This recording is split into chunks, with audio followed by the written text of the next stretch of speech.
কি বন্ধুরা, তোমরা দেখে ভাবছো তো যে আমি দুর্গা ঠাকুরের ছবি বা ভিডিও কিভাবে পোস্ট করছি? তবে কি আমি দুর্গা পুজোর ভিডিও পোস্ট করছি? না না, একদমই না।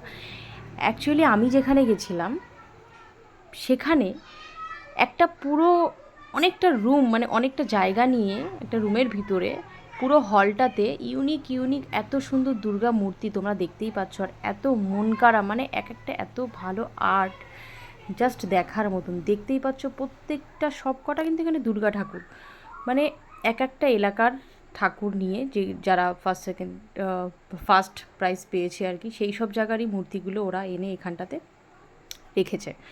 তো তোমরা আশা করি বুঝতে পারবে লোকেশানটা কোথায়। লোকেশানটা কোথায় সেটা আমি বলবো না, তোমরা গেস করে আমাকে কমেন্ট করো এটা কোন জায়গার ভিডিও আমি তোমাদেরকে দেখাচ্ছি। তো যাই হোক, দেখতেই পাচ্ছ কত সুন্দর সুন্দর দুর্গা মূর্তি, মানে আমার ফিল হচ্ছিল কি মনে হয় দুর্গা পুজো চলে এসেছে। তো ভিডিওটা কেমন লাগলো অবশ্যই কমেন্ট করে জানিও, লোকেশানটা জানাতে ভুলো না।